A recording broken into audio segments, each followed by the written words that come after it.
Well, welcome everyone. I'm Brett Malacote. I'm Associate Superintendent at the Sacramento County Office of Ed, and always honored to when I get the chance to kick these things off. So glad you're all here. Thanks for taking a couple hours to join us on a Tuesday afternoon for SCOE. This is a kind of a Monday, Tuesday. We have the 2 3-day weekend. Some of you may have that. Others may have a 4-day weekend coming up. Whatever kind of your setup is at your LEA. I hope you are taking advantage of the good time here. We're excited. We're launching a new theme today that is all around building family and community trust. And really appreciative of the Ventura County Office of Ed, and they're going to be kind of partnering with Rio and Ventura Unified in the way that they're talking about building this trust. And that when I was thinking about this today, it reminds me. Do you guys remember that book, Stephen Covey book, Building at the Speed of Trust?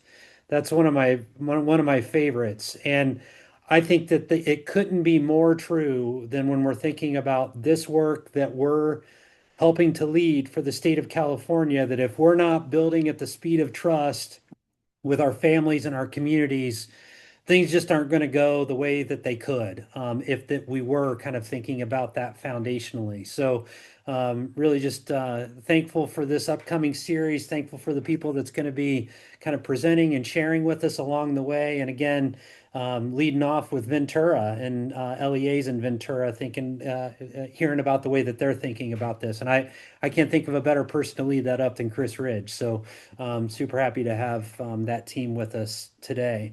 So let's go ahead and go to the next slide. And I know these are some things that we continue to look at each month, but it is important to reground in some of these things. We have our vision, our mission, our desired outcomes. So let's look at the vision today, not looking at all of them, but our vision is that we envision a future where every child and youth in California is celebrated, nurtured, and supported by caring adults at home and at school. And getting back to our theme of trust, for that to happen, we've got to be building that trust with our communities, all of our communities, our community-based organizations, our parents, our families, our kids, the staff that we work with every day. So just important to ground in that again. Let's go ahead and go to the next slide. Here's our objectives. I think these stay pretty consistent from month to month. We want to reflect on the work to date and envision next steps. We want to empower community voices, and when we think about this community, it's about your voices that we want to empower as you're thinking about empowering our family and community voices as well. We want to engage in activities to foster collaboration and learning. We want to provide insight on technical assistance and ways to support administration of these capacity grants. Simple agenda today. Welcome, peer learning and discussion, again led by Ventura, with an intentional closure. Some housekeeping. Please update your name to include your name and your COE. That's helpful for when we're having these conversations in breakout rooms to be able to keep some of these things in mind, not knowing everybody in the room. It's nice to have that COE kind of attached to it. And we are recording. You're probably getting that message at the top of the screen like I am right now that this message or that this the COP is being recorded, and that's so folks have an opportunity to come back and either review it if they're here today, or if they're not able to join us today, they've got access to it. Let's go ahead and go to the next slide. I'm really excited to turn this over. We've got Karen Liao from Orange County Department of Education is going to be here today to join us and lead us in a welcoming activity or an inclusive welcome. And so, Karen, thanks for doing this. Appreciate you being here as well. And let's have a great COP, everybody. Thanks, Brett, for kicking it off for us. My name is Karen. I'm happy here representing my team. A few members are here. They're amazing to work with. Next slide. So to ground us on our topic today, I have a little video. We can play it.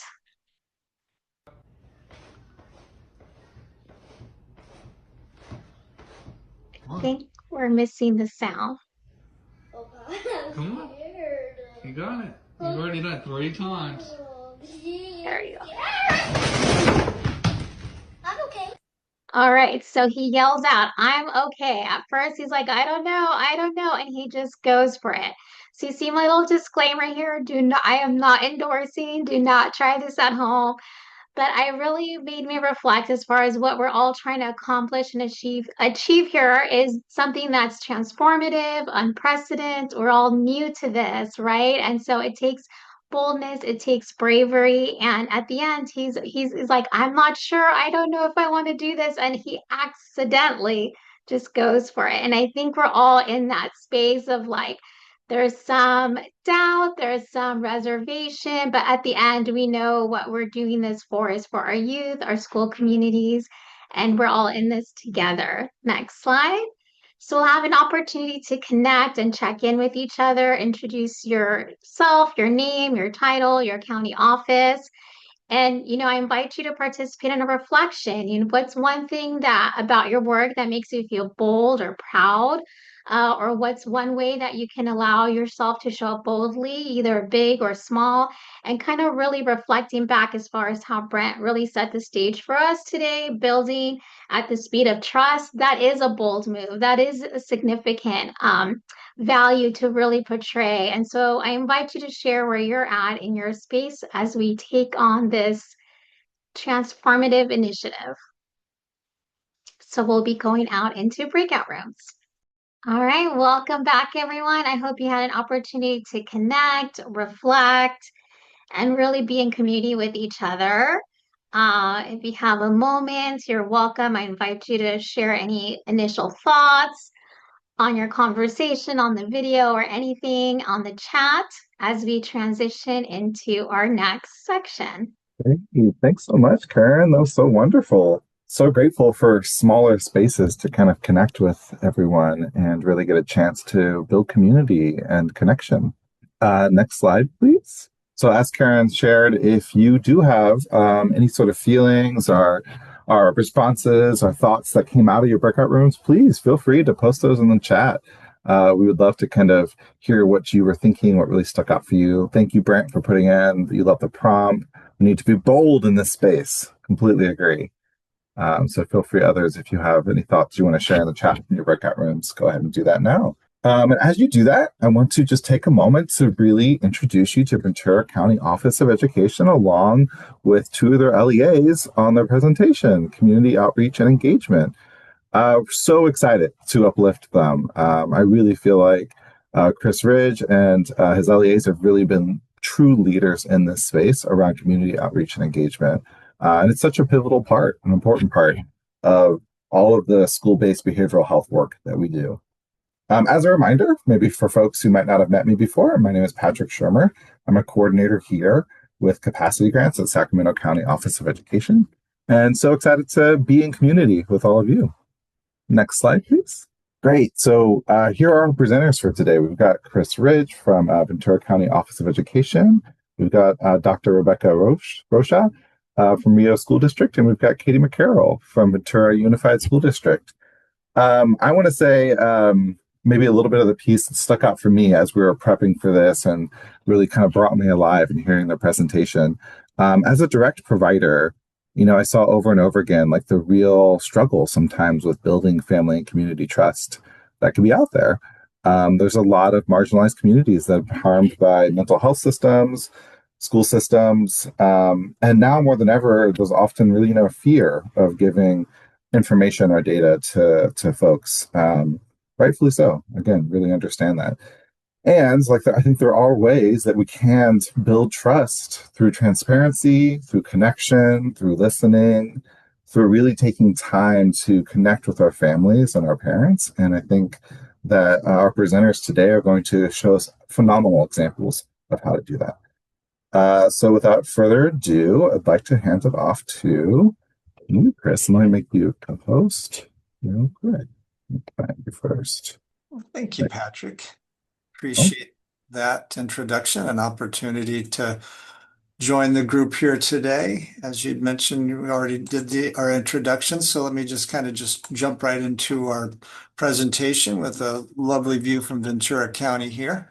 Joined today by colleagues Rebecca Rocha from Rio School District and Katie McKarrell, who will be presenting here momentarily. I've got a few slides just to sort of frame our conversation today about community engagement.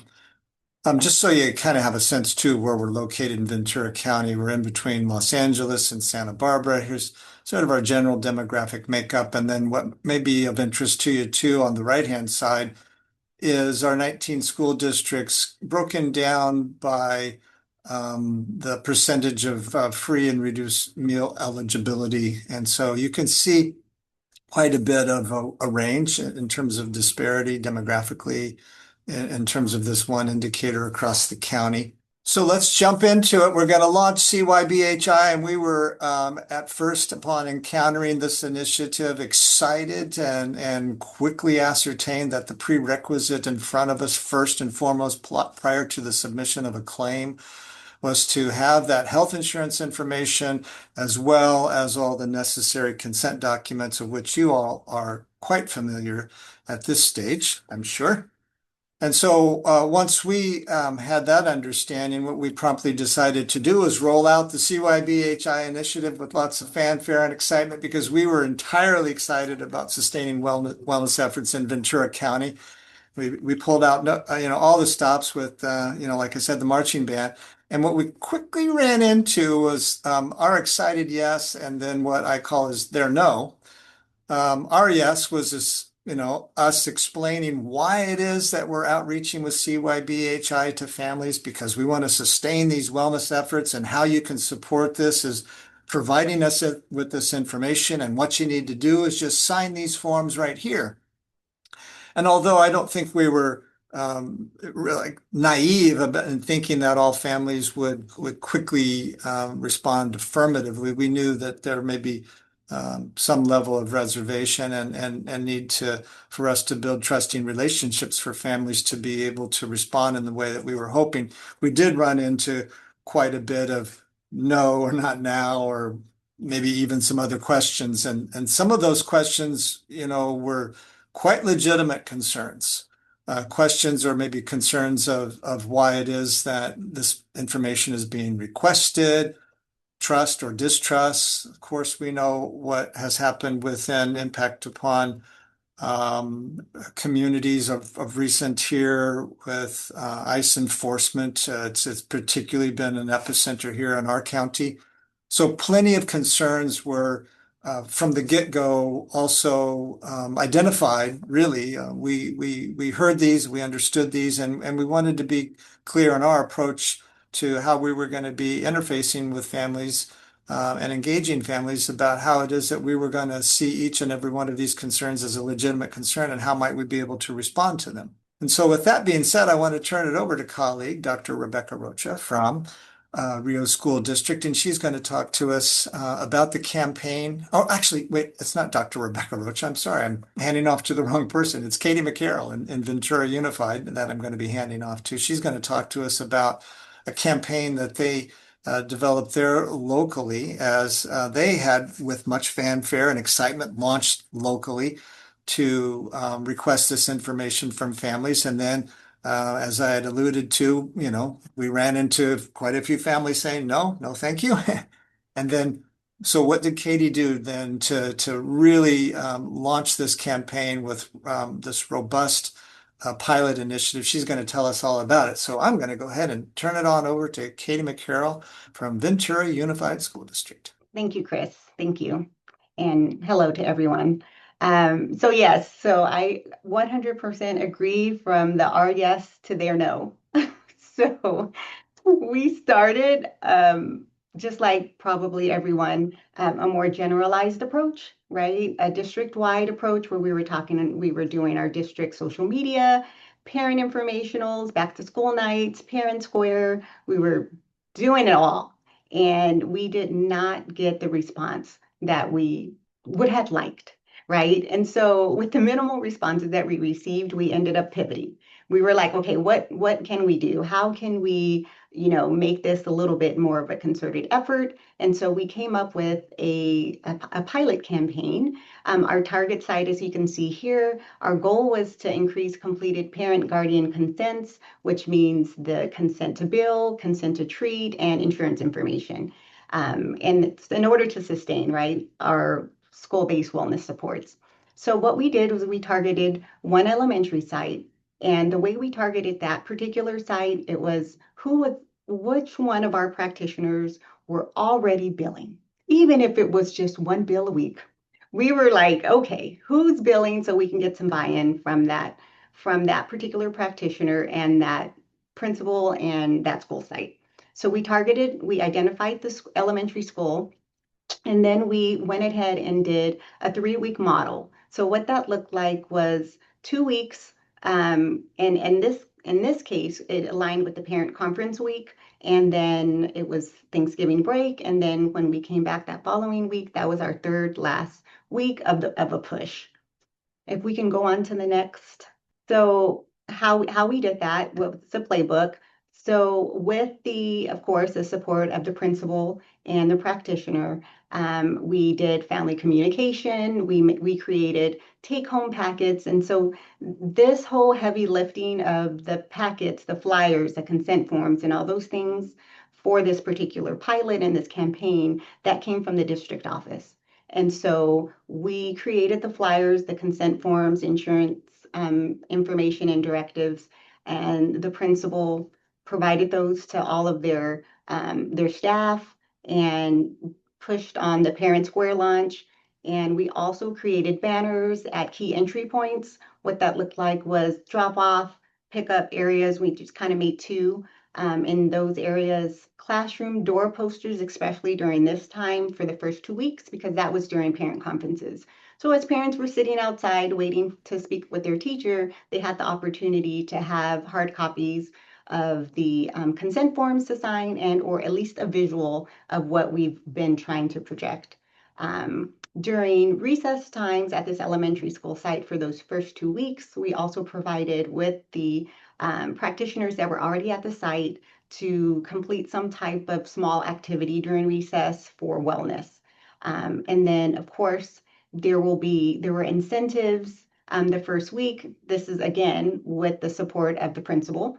It was like, what does your staff, what do the kids like? And so it was like, hey, whoever gets the highest submissions can have a spirit week. And then, the second week of the campaign, it was whoever got the highest total submissions would get a pizza party.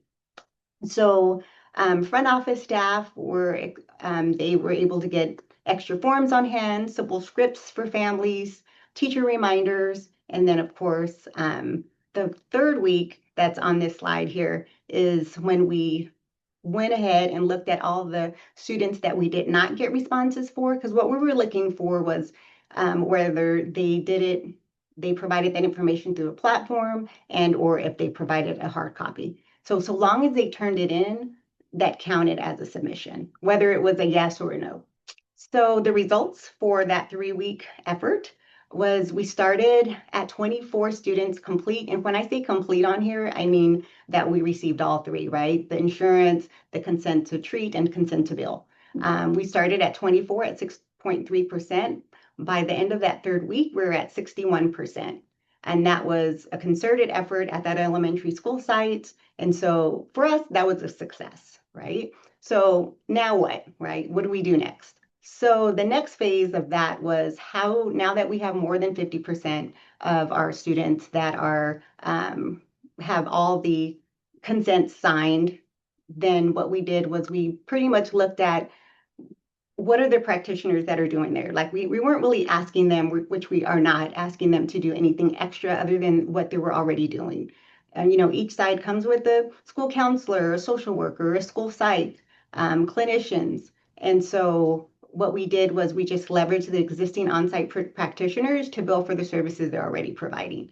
How do we support that? We complete weekly stat checks through our vendor that we use and through their platform. So we monitor, which students are being billed, how many bills, which practitioner, are there any missed opportunities, any trends, and then we target coach and support where needed for that. And so that was our first pilot. It was successful. And so we are moving forward with those campaigns. For secondary, we're a TK through 12 district. And so now we're moving towards our secondary, and then of course, the rest of our elementary school sites. So that's what we're doing.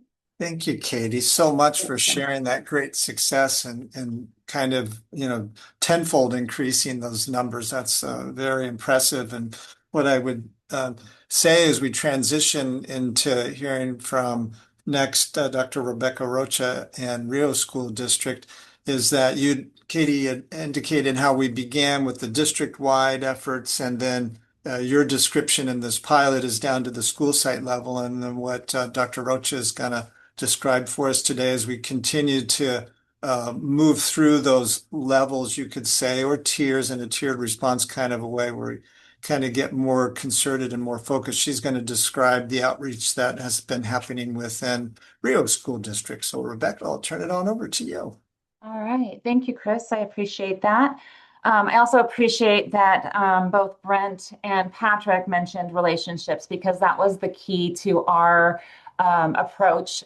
We started with a whole team approach here in Rio. In August and September, we started by training our billing personnel to make sure that they understood how to bill and what the platform looked like. And then we realized that they weren't going to be able to be the ones to get our students enrolled in the program.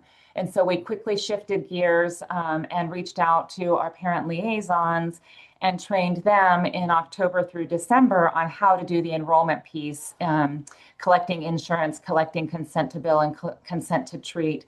And they have really become our front line in meeting the needs of our students and getting our students into CYBHI, into the direct billing platform of Healthy Campus. They did that at first by reaching out to the counselors and seeing who the counselors were already working with.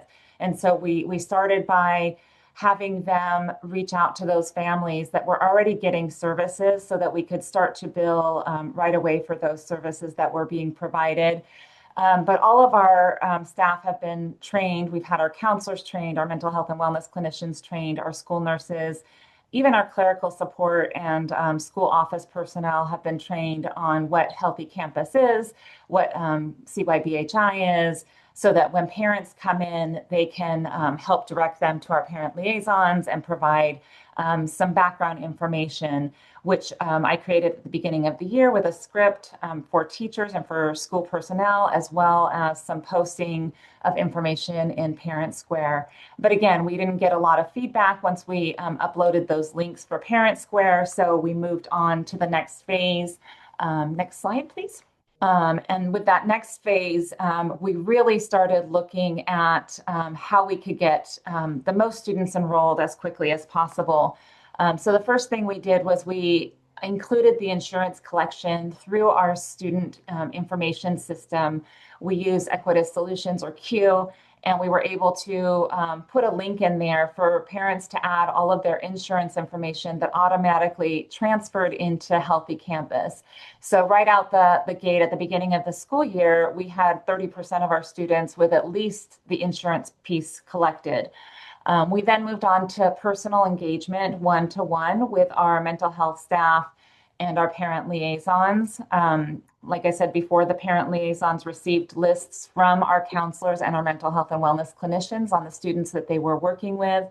And our parent liaisons began calling our parents and getting them enrolled directly in the program. They started setting up appointments. Every event that we have, they bring their iPads and they talk to the parents about what Healthy Campus is and how giving us permission to bill will help increase the services that we're providing at school. And so at a lot of our community events, our back to school nights, we have clothing giveaways every 3 months.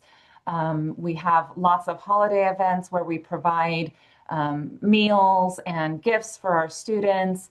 And then we have several parenting classes going on at any given time during the year. And our parent liaisons are always there for all of those events, enrolling students. And then we kind of looked at what the USD was doing and went with the full school approach, sending out paper consents. We initially did it through connections and relationships because we wanted to target those students already getting services. And the paper consent, one of the difficult things is you have to upload all of those documents one by one. So we knew that was going to be a little bit more time consuming. So some of the lessons that we learned during this process was that tiered strategies help increase participation rates. So tier one, the whole school approach, either through the parent consent forms or through links provided through QR codes uploaded to Parent Square. Tier two approach would be targeting through classrooms and flyers, or directly targeting parents individually through Parent Square messages. And then tier three is the strategy that we use the most, that we feel is the most important, because there's more trust when you're working one-on-one with the families, especially with our counselors and parent liaisons, because our families really trust our counselors and parent liaisons. The paper consents provided increased engagement, especially when they're tied with education about the program and incentives for their students. The students kind of push on their parents a little bit more to get those forms returned so that they can partake in those incentives. And we really just want to make sure that we're educating our parents on what CYBHI is, that it's not detrimental to the student. It's the opposite. It's really helpful because those students are already getting those services in our schools, but it allows our schools to collect money. But the most important lesson that we learned is that relationships are the key to building trust, and trust is the key to gaining consent. That parents get a piece of paper at home and they don't often know what that means, but if that's tied to the voice of somebody that they know, they're more willing to complete it and return it to the school. Thank you, Rebecca. I appreciate that description of how it is that you really built upon those relationships and trusting relationships, and how you outlined your approach that really capitalized upon those. And I know from the work that you do within Rio School District, and looking here at the slide in front of us, a couple of your parent liaisons who work so closely with the community that are trilingual too, and they speak both English, Spanish, and Mixteco, which is commonly spoken within communities in our county. So one of the things that we want to reference for you folks here today is that we had worked in partnership with Rio School District to create a series of videos that are basically Q&A, or kind of responses to those questions that may be concerns from the earlier slides, that the earlier slide I shared with you, where there was all those reasons for why we might encounter a no. Well, we have a response to those, and they're a response that's available to anyone who wants to click upon them, housed on our website, that can be both in English and in Spanish and Mixteco. So you can find all three of those. And again, that was a partnership that we did with Rio School District. And I just want to highlight importantly that Santa Clara Office of Education had supported us in that effort and really made it happen. It couldn't have happened without the support. So we much appreciate that. One other resource that we have, and it can be available in today's resources as well as in the chat, is we had developed a handbook or a toolkit or a guide on communications. And so we make that available on our website and can share that with you too. And if you go to our website, it'll look like this. This is how you can access it. And you'll see an overview video around that work that we had done in partnership between here at Ventura County Office of Education, Rio School District, and the Santa Clara County Office of Education within the CYBHI initiative. You can watch that video there, gain some more resources if you like. And what we'll do is just wrap it up in summary here today. I think you'll get a sense from the description today from Katie and Rebecca how it is that the communications and outreach efforts have been really structured in kind of a tiered model of response that begins with all, and then kind of moves down into some, and then few, where we need to get very intensive in building and relying upon trusting relationships. Utilizing all of those staff members, particularly the ones with trusting relationships. It was great how you described how you integrate fun things, and within schools, that's what we do. Anytime we want to get a piece of paper back, we've got to offer a sticker or something, So let's use that. That's what we do. Make it fun. And then also the important point I heard from you all today is just, why are we doing this? The continued messaging around, we're sustaining these wellness efforts, right? We're not making it too complex or cumbersome. And we've been purposeful in not saying, mental health, behavioral health, those terms. We just find sometimes that it's just an easier term for us to talk about wellness efforts, because our families are really standing behind wellness efforts here within our county. We've gone from 8 to now 108 wellness centers out of about 200 schools within our county. So they're really behind these, and we want to sustain these. And so that's been our messaging. And I think it's been showing great success. Still got a ways to go, but we're showing good success. So we're going to come to the conclusion point in our presentation today. We've got some emails listed there. Should you want to reach out to any of us directly, you can certainly do so. And then, of course, like I said, we'll mention the resources that we made available through today's presentation available. Thank you, Sienna, for putting those into the chat.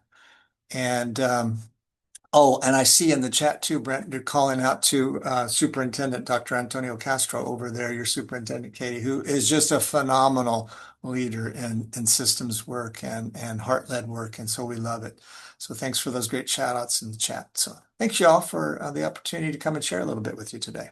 Thank you so much, Katie, Rebecca, and Chris, for walking us through the playbook of activities and strategies you've employed to not just collect necessary information, but also, of course, to build trust with families and the community.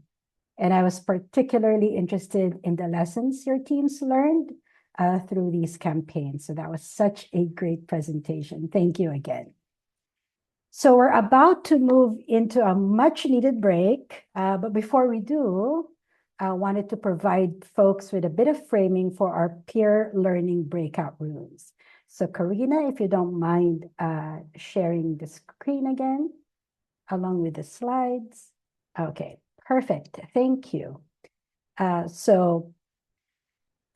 Peer learning is my favorite part of the COP, as it allows COEs to come together to discuss the successes and challenges we're finding within the school-based behavioral health work that we're all doing. I also wanted to point out that while the capacity grants team can't directly provide guidance about a particular topic, we're happy to point you to resources as well as best practices that we've gathered in the field. Next slide, please. I also wanted to remind folks that about something that we started in our January COP, and we are continuing this month, which is splitting up the breakout rooms so folks can get the opportunity to dig into 2 separate topics if you'd like. Or you can choose to stay in the same room the whole time. This is coming directly out of feedback that we've received from all of you around what would be most supportive. One thing to remember is you will not need to come back to the main room after you're done with the first breakout room. Instead, you'll have 3 minutes to choose to either stay in the breakout room that you're currently in or move to another room. Each breakout session will be 20 minutes long. And during your break, we will have the breakout room discussion areas listed so you can continue to think about which breakout room you may want to join. And with that, we will now have our break, and we hope you enjoy the sounds of Bottle Rockets by Scotty McCreery. Welcome back, folks. I hope you enjoyed your break and you had the chance to stretch or get a drink of water. And we are now in the peer learning discussion portion of our community of practice.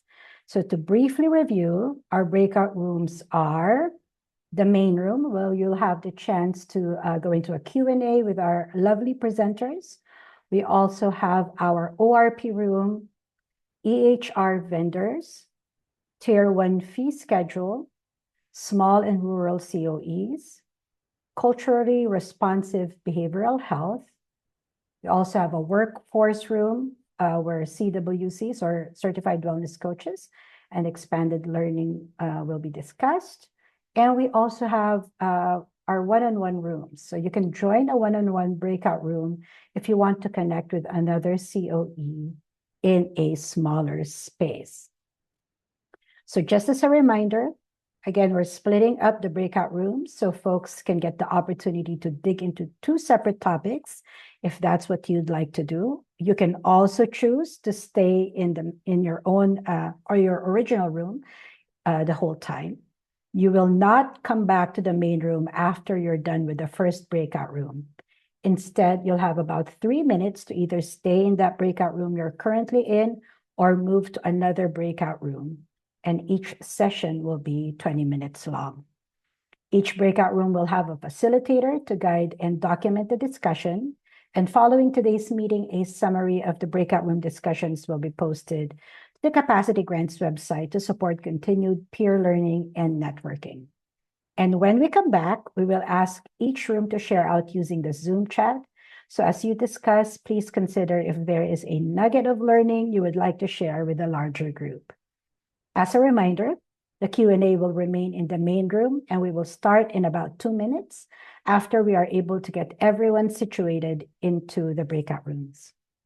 So in a moment, the breakout rooms will launch. These rooms are self-select. So go ahead and select the room that you are most interested in. And if you're having difficulty joining your assigned room, please remain in the main room and we will be happy to assist you. And with that, we will now launch the breakout rooms, and I hope everyone enjoys their conversation. All right, looks like we have critical mass just about. Karina, would you mind maybe pulling down the slide deck and then we can have a open room? Wonderful. Thank you so much, Karina. And hello, everyone. Thank you, Chris and team, for providing such amazing information today in your presentation. It is so powerful to think about and consider. We really appreciate your team. And we're here in our Q&A. So folks, really this floor is open for all of you as the opportunity to ask any questions or comments you have for our amazing team, Chris and Rebecca, and also with Katie, the 3 of them. Feel free to raise your hand or come off mute.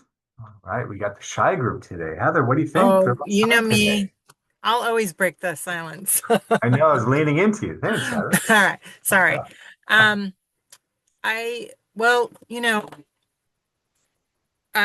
with the climate as it is right now, you know, a lot of the, I think, concerns or challenges that we hear from our LEAs is around, you know, fear of sharing information, especially as it relates to immigration and government and all of that. I'm just wondering if there were any specific strategies in how to go around that, or, you know, address it, message it.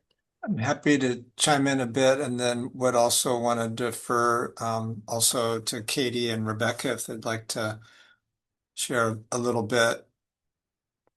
My first thought on it is that particular concern that is present within our community is best addressed through those trusting relationships, and the way that, in particular in Rio, the way that Rebecca had talked about this role of parent liaison, that is a somewhat unique role. Some of our districts have similar roles, and of course, districts have all different types of support roles, but that one in particular is really closely aligned in working with families.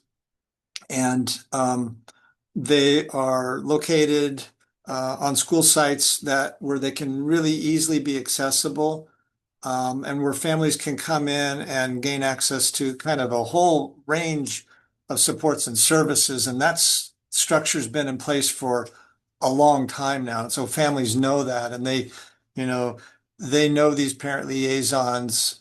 They have their, their cell phone numbers. they communicate, day, night, and weekend with one another.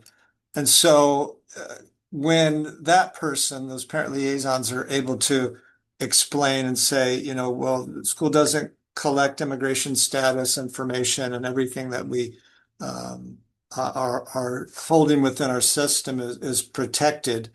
They trust and believe that. They trust them when they may not trust anybody else that would be giving that messaging. So I think it's really important about like who's delivering that message. And in this particular case, it really, our experience has been that it's got to be a one-on-one, sometimes very much so face-to-face conversation if it's not on the phone, where you can really build upon that trust and that relationship, right? I think that's what it really comes down to for us. Yeah, that makes total sense because, back in my other job, we use promotora model. And, for, the food stamps assistance or other government programs, that was the key, those trusting relationships and peer-to-peer support. So, yeah, thank you. That's great. Appreciate it. Yeah, thanks, Heather. Yeah, I can follow up with that. For us, we found that it's just like the campaigns, it's just best presented and received from the actual school site and the trusted practitioners, the trusted principal, all the staff at those school sites. Those are, when we send out something from the district office, it's like, we're the district. But but when it comes from their principal or their school counselor or, someone that they already have a connection with, then we found that we were a lot more successful in easing those fears, which is understandable. And that's so important, right? Building on the relationship, safety, security, and you're going to be there side by side to work with folks through those challenging times. So that's great. I know Dr. Rocha, being in your environment this last summer, met a lot of your staff, and I would imagine some of your efforts would be similar to that. And I'm looking in at Rebecca's screen there. I'm wondering if she might have been pulled away. Sometimes those of us that work within student services know is apt to happen when you get one of those calls. Yeah. Well, David, you had spent a couple days in Rio School District with us, and so you got to see those parent liaisons firsthand, and you got to see them like on that particular day. It happened to be that the campaign was related to getting out child seats and supporting families with that. So, when you trust someone enough to help you install a child seat, to keep your child safe, then that's a trusting thing right there. So you could kind of see the interaction, the type of interaction that they have there. And then, well, the other thing I'll just mention briefly too, just talking about, the kind of communities that build these trusting relationships is, Rio sits next to RDV Rio del Valle School, where we had done the filming on location.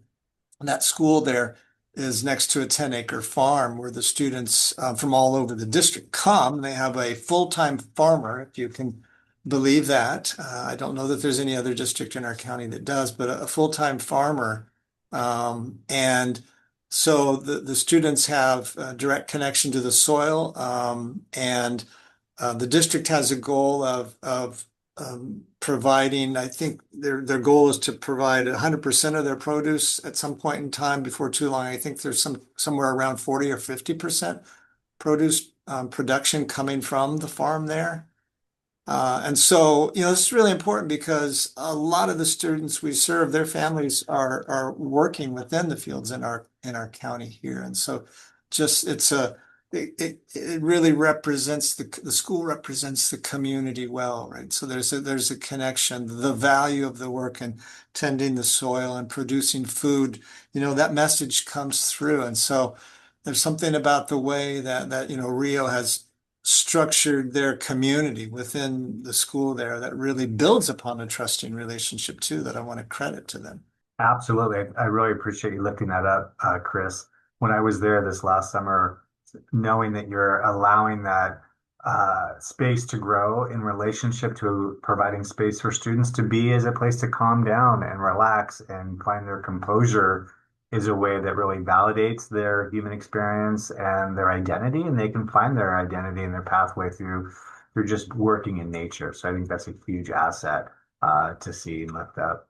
Are there other thoughts or questions that folks would like to share or ask as it relates to the presentation today? I did. Oh, sorry, Amber, go ahead. No, it's okay. You go first. I was just going to say thank you so much to Katie and Dr. Rocha. I just so grateful that you shared your experience, and the timing is perfect because, as Heather said, we are getting a lot of our school districts and charters getting ready to launch and go live for the next school year. So this has been perfect timing. And thank you so much, Chris, for sharing all the resources. And I didn't get a chance to click through everything. I was wondering, Katie, you had mentioned that as part of the campaign for the elementary school, like banners were used and flyers. Are there copies of those included in the resources? Because I feel like that is something that's very tangible that our LEAs would be so appreciative of, to see like, oh, we could also put up banners to promote this during back to school night, or even open house this, or I always forget the order, but open house this year in preparation for next year. Hello, Leslie. It was not a part of it, but I'd be more than happy to share. Absolutely. Thank you. I also was wondering, the critical role of parent liaisons, are they practitioner types that you're thinking of participating in the fee schedule and getting reimbursed for their activities and services? I know that Rebecca is working towards community health worker as a type. Yeah. Yeah. Okay, great. Thank you. Then again, possibly, if able to, if you have descriptions of their job roles and duties, I think that would be critical for our LEAs as they're thinking about like positions they may already have, or if they're interested. Yeah, Rebecca has made those available to us here. I recall, and I'm sure that she would be able to share those. And so what we could do, Katie, with your resources and Rebecca's, we could just make sure to funnel them back over to Santa Clara folks and then get them into the folder proper for everybody. I think probably the best thing to do. Thank you so much. Thank you, Leslie. One thing to mention too, you'd mentioned, the flow, the ebb and flow of the year. One of the things that we've done recently is working with our consortium that oversees our student information system called Q. I don't know if you all are familiar with that one, but services the majority of our districts. And so we're just about at the place where we've integrated into what is called the parent portal part, which is the annual enrollment update, everything that parents would do, like gives your updated information for the year, including health information. So we're embedding that, as our districts had mentioned earlier today, both in Ventura and Rio, they had done this all on their own with the start of the year going back, at this point in time to prior to the beginning of the school year. But we're doing that as a consortium.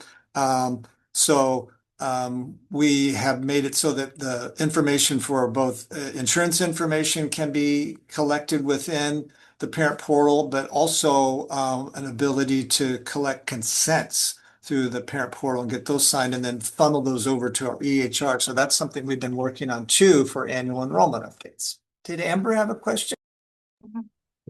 I did. I was mostly curious about how the inner workings process with your parent liaison is working. Like, is it the practitioners? Are they working directly with the site liaison, or is it your billing person? I'm the billing person for our district, and so currently the process is I'm checking our platform and making sure we've received all the necessary consents before submitting claims. But would our practitioners work with the family? We have a family engagement liaison is what we call them. Work with them, or would the FPL work with me directly? Just curious how that works for you guys. Becca, did you want to field that in terms of like the integration between parent liaisons and then practitioners and families, how that kind of interplay works? Yeah, so Our parent liaisons are focused at one site. They have a center at one of their school sites, and it's actually one of our largest school sites. But they also deploy on certain days to the individual school sites. They attend our counselor meetings with us, so they know what's going on in the big picture. And then our counselors work very closely with them to do referrals when there are specific students that have needs, whether it's getting them, signed up for billing, or whether it's a basic need such as food shortages or clothing. So we work really well as a team with our counselors and our parent liaisons to make sure that there is no shortage of communication in regards to the whole child rather than just the social emotional needs at school. We're looking at their family life. Our parent liaisons sometimes will come on board when there are risk assessments, if they know something about the family or the students, to support in those processes. And then they also are open at their site. It's one of our most needy sites. So they have a food pantry there, and kids can stop in and get food whenever they want. And the counselors know that and will refer them to the site where they can get food and clothing. So did that answer the question completely? Yes, that was perfect. So they're very involved with the counseling and the practitioners. So yes, that's great. Thank you. Yeah. Right, it makes sense too, and I appreciate you mentioning the whole child perspective on it, right? Because if I'm not knowing if I'm going home to having a meal or not, or I have holes in my shoes and it's raining outside, that's going to impact my emotional state, right? So they're all integrated in the whole child approach. Absolutely. And we have 2 food share giveaways a month. We do one every other week at our 2 highest poverty schools, so that those families, and it's not just for the schools, but the whole community, but they're walking communities. And so that's where our families are able to get food every other week. They can go to both if they need to. And they're provided with staples, they're provided with fresh meat, they're provided with vegetables that get them through at least a week to a week and a half. And then if they still need food in between that time, they're able to come to, like I said, one of the school sites that has a food pantry and get other staples as well. Maybe worthwhile in mentioning too, as an associated point too, on the site too, you do have a federally qualified health center at the RDV site, right? So talk about, the broad range of supports available. It really is a community school, even though it may not fall under all of the I guess the grant program functions, how they are, as you may understand them, but it really is a community school there. Yeah, absolutely. And it's interesting because we didn't receive the community school grant, but we also have a farm, a 10-acre farm that's connected to the same school site that has our parent liaison center. So we purchased a refrigerator, and leftover fruits and vegetables are now also part of the food pantry. I had completely forgotten about that because we're able to bring those up from the farm when they're harvesting if they're not needed in the cafeteria, because we do sell back to our cafeterias.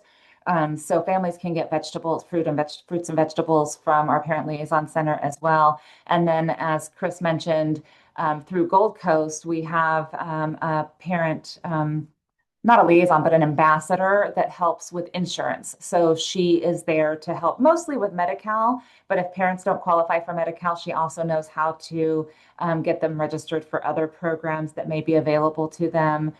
She works very closely with our parent liaisons. In fact, she's working out of our parent liaison center, and she goes to all of our school events. And so we have a parent workshop coming up in March that she'll be attending and tabling.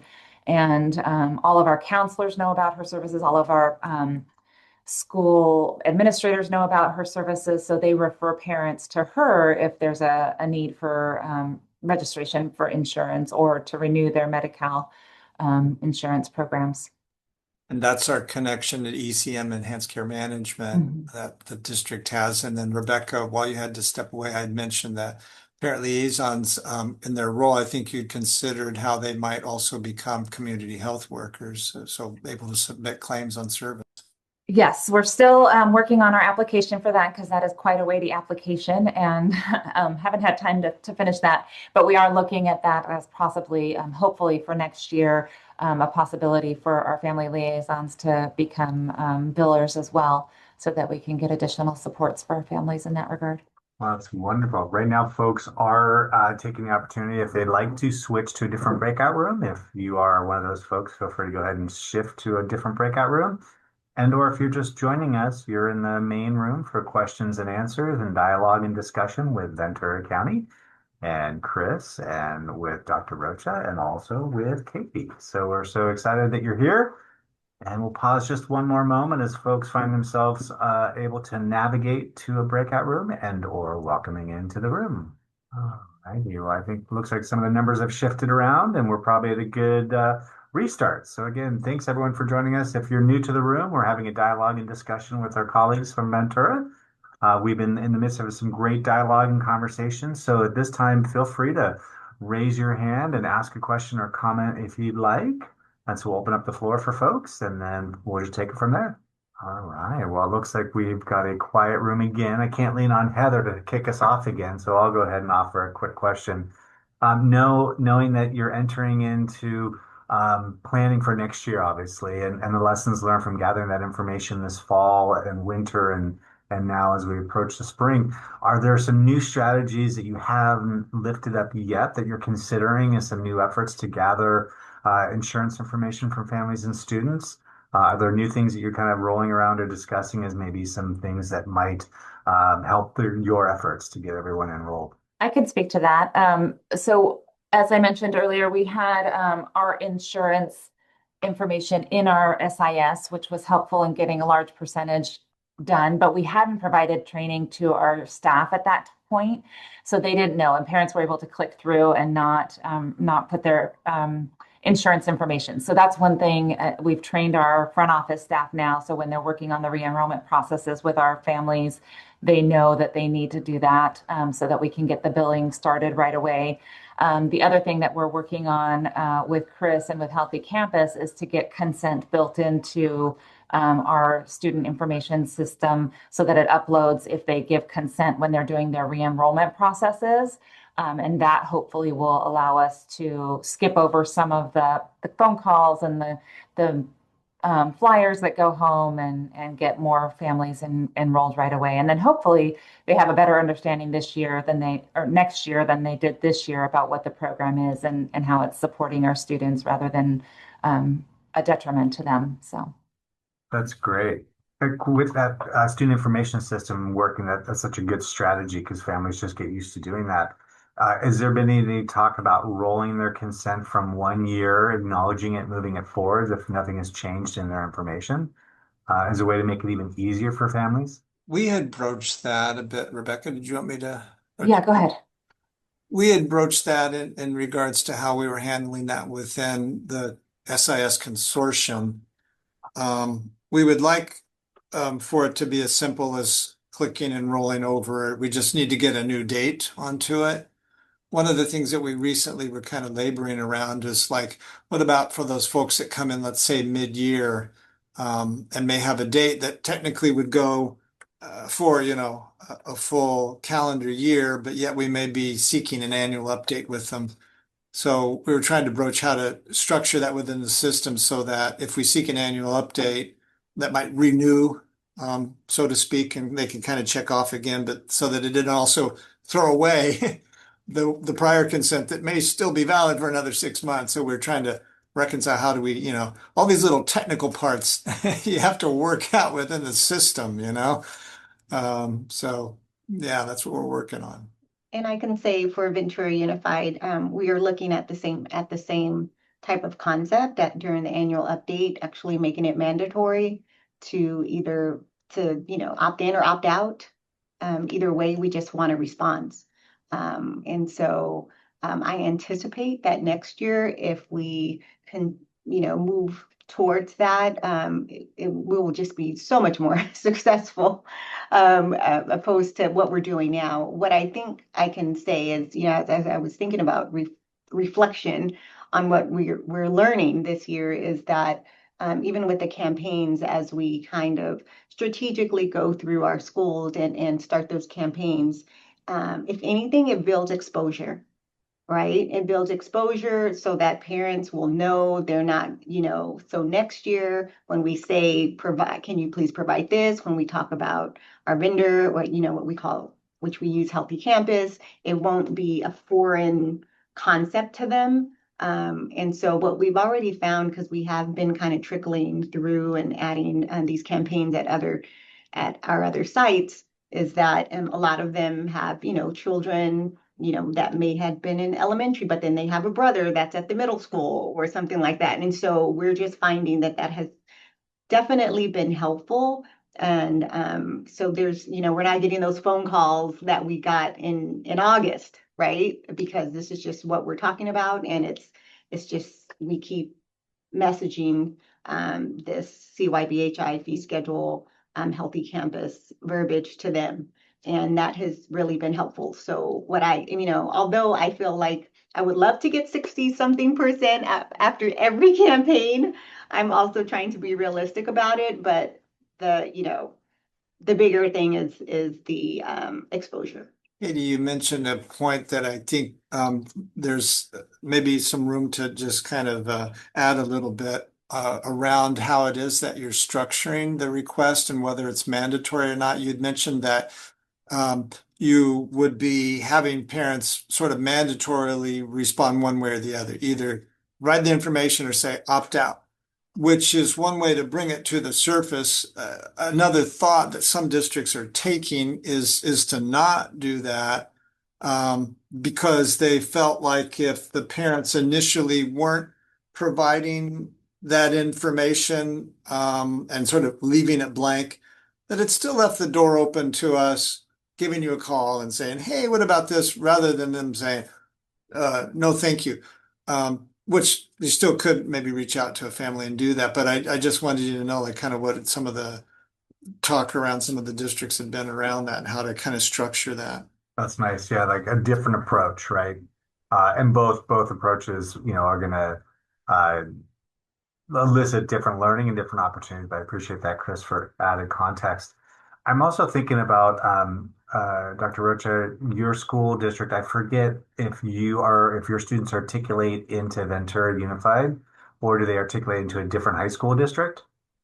Yeah, they do not. A couple of them may end up going to Ventura Unified because we're very close, but for the most part, most of our students matriculate into Oxnard High School District. So then how do you work with trying to shift and have similar practices if you do, or maybe not? I'm not sure if there's collaborative models with your articulating high school to support some of that continuity of messaging and support. Well, we're actually very fortunate because our district office is in the same building as the Oxnard High School District office building. So we do a lot of collaboration and communication with them. I believe that they are also in the consortium and working towards the same end goals as us. So just communication, ongoing dialogue. We're happy to meet with them and move forward to help support them however we can. I'm not sure where they're at in the process though, Chris. Do you know? Yeah. Well, they're coming along. Yes, they have jumped on board with this consortium effort that we have going.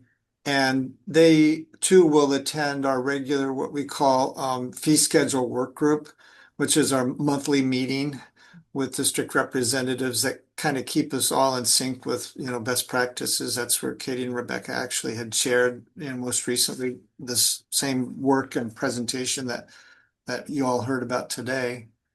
So that's how we try and stay connected on it and kind of get information out about what's working well and those types of things. Well, that's great. Yeah, I think really it's important, right? You get to facilitate that community, Chris, that you do so well. So that's wonderful. I can maybe interject on something. That'd be great. As we're kind of just circling around this topic.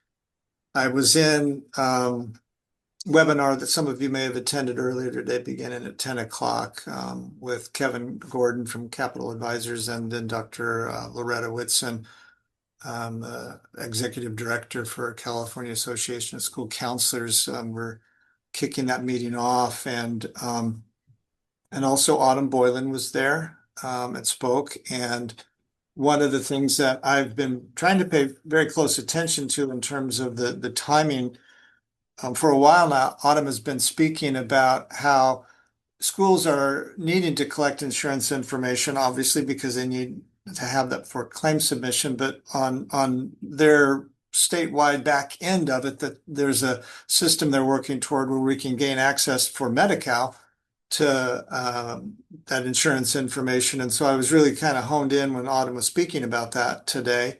Our sole MCP, well, it's not our sole MCP, our primary MCP Gold Coast Health Plan is already contracted with Carolina as one of the, I think, the 7 initial partners. So there should be at some point in time, with what I'm getting to, this back end lookup feature where somebody could go within the system and look up a student's member information for Medi-Cal. So really sort of anxious to see when that part is coming online. And I think Autumn mentioned too, another system that would allow us not to do it just on an individual basis, but like as a batch. We talk about batch file registration and all that. What we'd like to get is a batch of member identification numbers for Medi-Cal that we could then upload into our system and be off and running. All we need to do is just, address the consents. Yeah, that's So great. we're working towards that, one day we're going to get there. Well, that's good. I haven't heard the most recent conversation, so I'm glad that's still breathing wind into that sail to make that much more available for students that are currently receiving Medi-Cal services.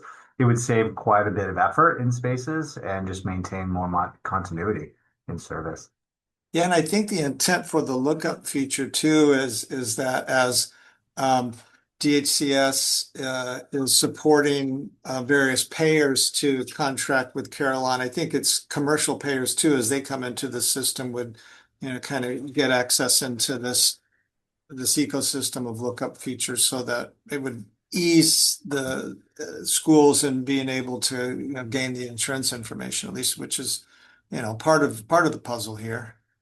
Be helpful. Wasn't some of the dialogue that Medi-Cal students would already be opting into receiving services as a function of Medi-Cal services? However, a private insurance would still have to opt in. Is that still part of the recent dialogue? That's my understanding. Great. Well, good stuff. I appreciate you lifting that up, Chris, and being part of the most recent conversation with it and sharing it out. That's great. I did not hear the latest, and I'm glad that's moving forward. Anything that we can do to automate some of these things will make it a lot better, I think, moving forward. Well, this is great. We'll really appreciate the dialogue. We have a couple more minutes probably before our breakout rooms will be ending. If there's other topics or conversations as related to gathering information from our colleagues in Ventura and some of their best practices. I know that it looks like we still have a lot of the same folks that are with us. I do know that the conversation or the answer, or excuse me, the question that Heather asked in the beginning, I thought was really timely in terms of just building support for each other, working through asking this information with families during such a challenging time and the kind of the climate of working with families and asking for sensitive information. So maybe just kind of lift up some of those recent learning if there's some new folks in the room that may benefit from that discussion. Maybe Chris, you'd be kind enough to maybe share some of the learning that you folks have kind of spoken to about relationship-based and connecting with families so they feel safe in sharing information. Sure, and happy to have Katie and Rebecca share too. I think from my perspective, when we think about outreaching to a family and asking for this information, the insurance and consent, we want to be thoughtful about who has the best and trusting relationship. And Katie earlier had mentioned, working down at the school site level, and Rebecca had mentioned, down to the parent liaison level, like just how important that relationship is. The trusting relationship is just absolutely the key when it gets down to it. And so, Katie and Rebecca, if you'd like to share any more, I'll kick it over to you. Yeah, it's Chris. Oh, Go ahead. okay. I was just going to agree with you. For us, we don't necessarily have what Dr. Rocha has in Rio School District in regards to the parent liaisons that are taking on that particular role.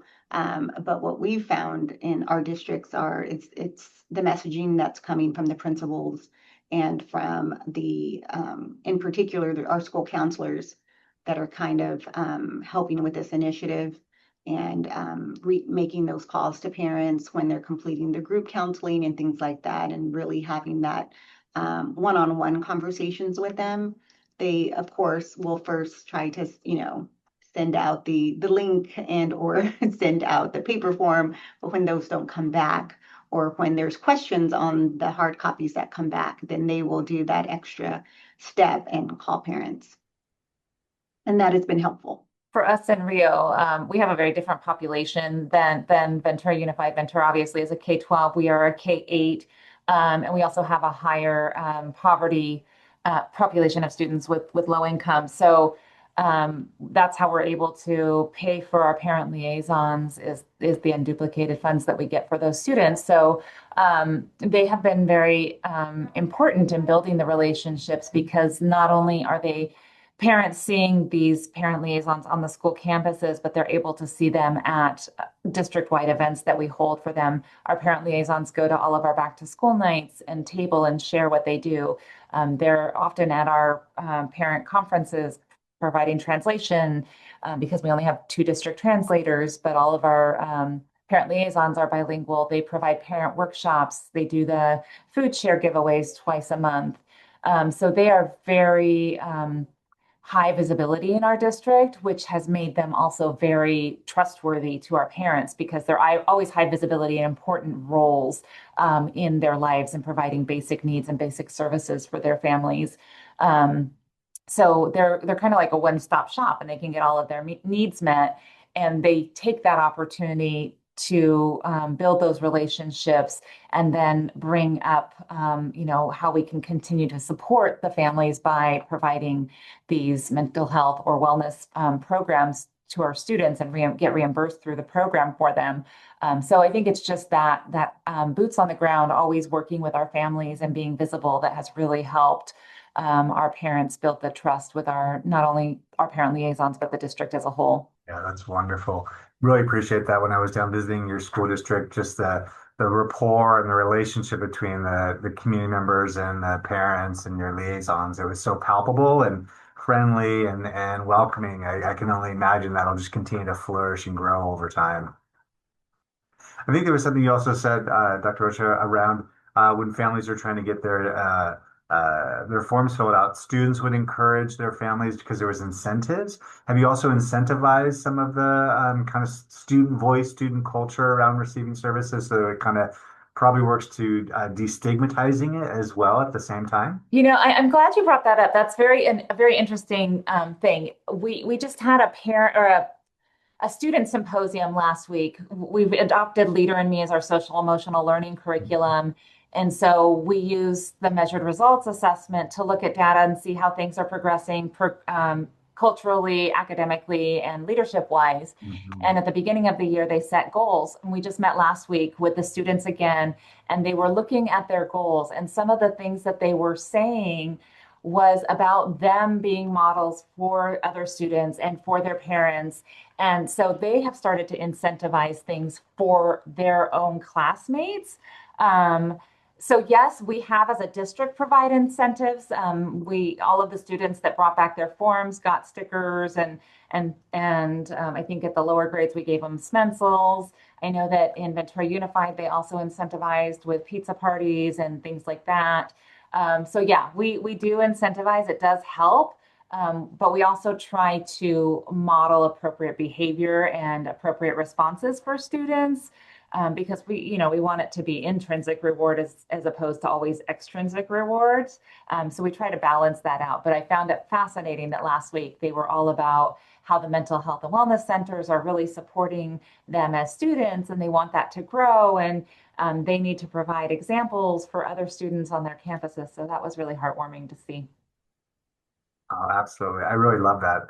I think the more we can talk about our personal life experiences with our community and our colleagues, and our students can advocate, hey, this is really important and how it's helping me, it definitely creates more safety in those behaviors that aren't socially always so received, especially historically, or not received for students to feel like they need quiet space or to calm themselves. And now to create more culture that, yes, this is what it's all about. Hey, and get your mom and dad to sign up for it because that way you can really benefit from it. I think it's beautiful.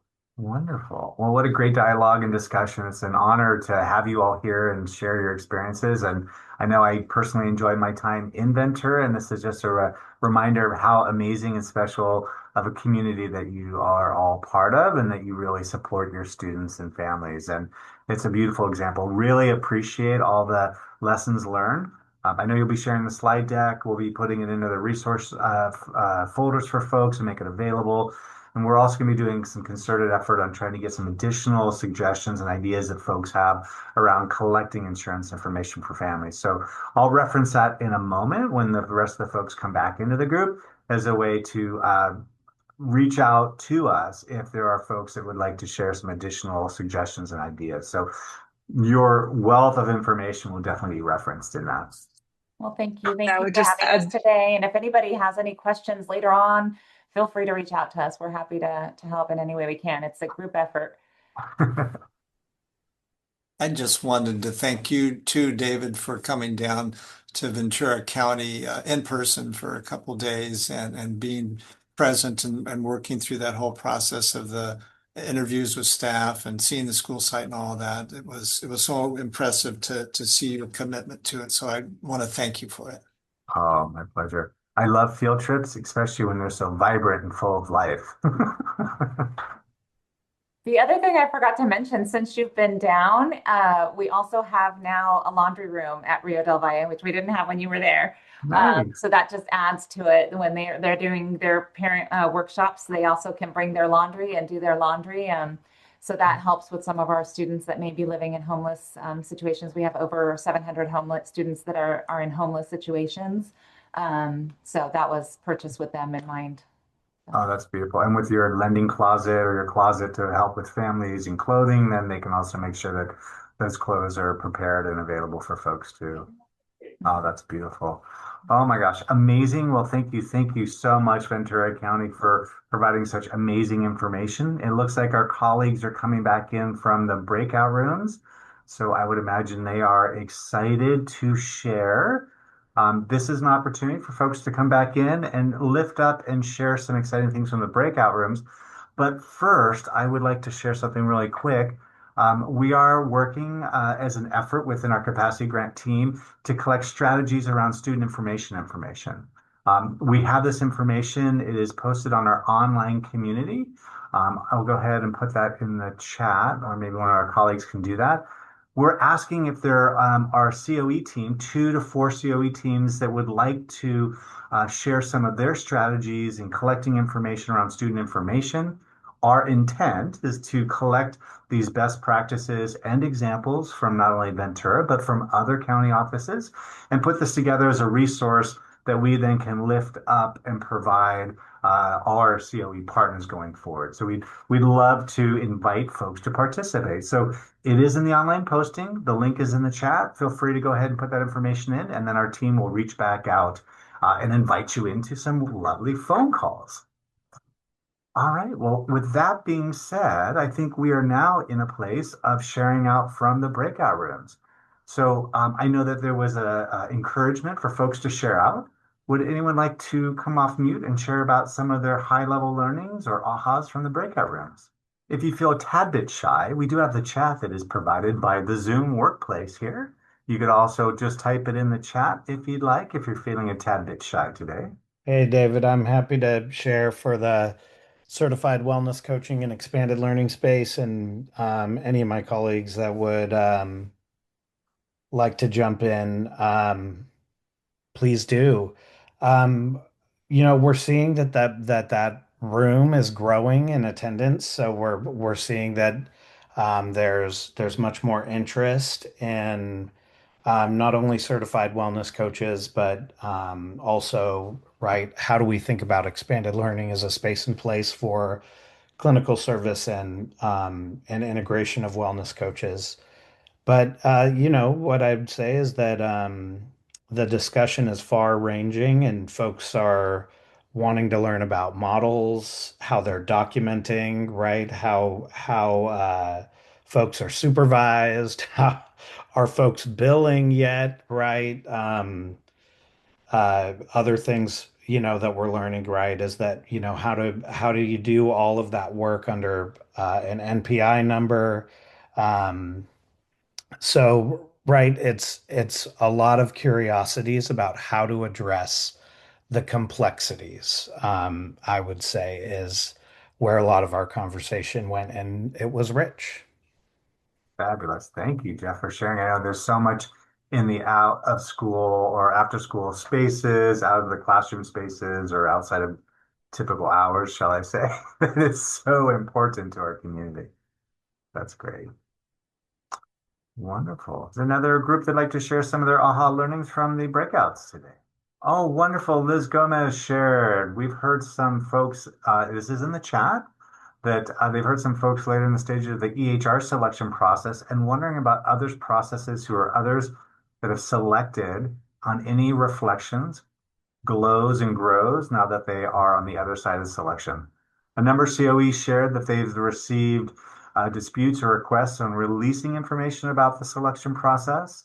There were reflections shared around making sure that processes are objective, clear, and inclusive of LEAs in the consortium, and the process has been easy and sometimes it hasn't felt great. Oh my gosh, important things to be thinking about. Liz goes on to say that they heard from some folks around the selection of their EHR as they shared about their journey, some which took a year from selection to contracting. Contracting is slow, we know. Some folks had really positive experiences to share about their selection vendor, and we're excited to share about how it's working with their customer service and all that, and their participation with CYBHI spaces. Thank you, Liz, for sharing. All right, folks, we have another, I'll pause one more time, my third grade classroom pause. I'm happy to share for the Tier 1 room. Fabulous. Thank you. Yeah, so we had a very rich discussion, a lot of wanderings around what this looks like, billing for Tier 1 services. There was some discussion around adjacent work that's happening, being led by Chris Ridge and Shannon York. And also, what I really love about the discussion is now there's a little bit of a push to find out which LEAs have been able to successfully bill for Tier 1 services, and finding out like what that experience looked like, get more information, because we feel that the more information we get from the field, the better understanding we'll have of the process, and we can move that work forward. Oh my gosh. Thank you, Krista. I'm so excited. I cannot wait to learn more about Tier 1 services and reimbursements and billing. Amazing. All right. I'll be leaning into that discussion, I'm sure, coming in soon. All right, folks, another opportunity to share.